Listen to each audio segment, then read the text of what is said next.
In the heart of Russia, in the desolate reaches of the Ural Mountains, lies a place that has become synonymous with mystery and terror. Dyatlov Pass.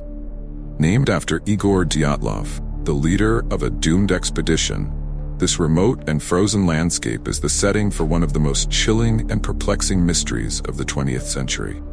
It is a tale of fear, death, and unanswered questions that have haunted those who have tried to uncover the truth for more than 60 years. It was the winter of 1959, time when the Cold War had cast a long shadow over the world. But the chill that would settle over this story had nothing to do with politics. On January 23rd, 10 experienced hikers, all young students from the Ural Polytechnic Institute, set out on a journey that would lead them deep into the wilderness of the northern Ural Mountains. Their goal was to reach the peak of Mount Otorten, a name that in the indigenous Mansi language ominously means, "Don't go there." From the outset, the expedition was fraught with challenges. The weather was brutal, the cold biting and unforgiving, but the group was well prepared, their spirits high as they ventured deeper into the snow-covered terrain.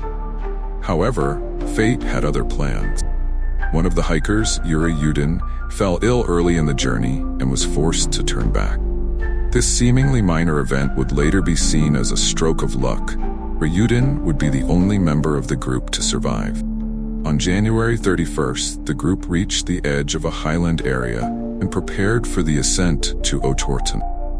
The next day, they began their climb, but a fierce snowstorm forced them to deviate from their planned route. They set up camp on the slopes of Kholat Syakhl, a name that, chillingly, translates to Dead Mountain.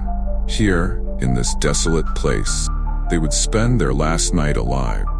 When the group failed to return as scheduled, a search party was dispatched. What they found would baffle investigators and terrorize those who heard the tale. The scene at the campsite was nothing short of horrific. The tent, the hikers' sole shelter against the brutal cold, had been slashed open from the inside. Their belongings were scattered in disarray, and most disturbingly, footprints led away from the tent into the deep snow. Barefoot prints, suggesting the hikers had fled into the freezing night without their boots or proper clothing. The bodies were discovered in stages over the weeks that followed, each discovery deepening the mystery. The first two were found near the edge of the forest, lying beside the remnants of a small fire. Both were barefoot and dressed only in their underwear, their skin an eerie shade of orange, their hands and feet blackened with frostbite. It was as if they had been driven by a madness to abandon the safety of their tent, running half-naked into the night. 3 more bodies were found between the tent and the forest, sprawled in the snow as if they had been trying to return to the camp. These too showed signs of hypothermia, but no external injuries could explain the fear that had driven them from their shelter. It was the discovery of the final 4 bodies, however, that would raise the most disturbing question. Found buried under several feet of snow in a ravine further into the forest, these hikers bore injuries that defied explanation. One had a fractured skull, another had crushed ribs, injuries so severe they would have required the force of a car crash. Yet, there were no external wounds, no signs of struggle or attack. Even more bizarrely, one of the women was missing her tongue, and another had her eyes removed. The official investigation, led by Soviet authorities, was unable to determine what had happened. The final report concluded that the hikers had died due to a compelling natural force, a phrase as vague as it was unsatisfying. The case was closed, but the questions lingered. Over the years, numerous theories have been proposed, each attempting to explain the inexplicable. Some suggest that an avalanche or a rare meteorological phenomenon known as a katabatic wind forced the hikers to flee in panic. Others point to the possibility of a military accident, perhaps a test of secret weapons that went horribly wrong, a theory bolstered by reports of strange lights in the sky seen by other hikers in the area.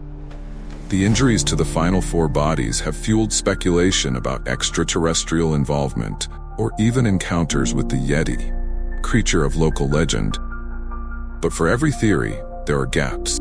Unanswered questions that gnaw the edges of reason. Why did the hikers cut their way out of the tent from the inside, abandoning their only protection against the deadly cold? Why did they run into the night? No shoes, no coats, as if pursued by something too terrifying to confront. And what caused the catastrophic injuries to the last victim? The lack of definitive answers only adds to the haunting nature of the Dyatlov Pass incident. Perhaps the most chilling aspect of the story is not the mystery itself, but the sense of dread that permeates every retelling.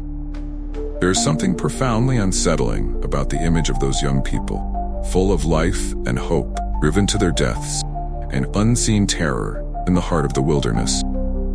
It is a story that taps into a primal fear of the unknown, the fear of the dark places of the world, where logic and reason hold no way. In the years since that tragic expedition, the Dyatlov Pass has become a place of pilgrimage for the curious and the brave, those who seek to uncover the truth or simply to feel the chill of the unknown. But the pass keeps its secrets well. The wind still howls across the slopes of Dead Mountain, and the snow falls in a silence that seems to mock the living. The mystery of what happened that night remains locked in the frozen earth. Puzzle with no solution, a horror that lingers just out of reach. The Dyatlov Pass incident is more than just a story. It is a warning, a reminder that the world is full of shadows and mysteries, places where the light of day never penetrates, and where the thin veneer of civilization can be stripped away in an instant. It is a testament to the power of the unknown, to the fear that lies in wait for those who dare to venture too far into the dark. And so, the story of the Dyatlov Pass endures, a cold and unforgiving mystery, as eternal and unyielding as the mountain itself. Those who hear it are left with a lingering sense of unease, a whisper of fear that follows them long after the tale is told. For in the end, the true terror of the Dyatlov Pass is not just what happened, but that we may never truly know why.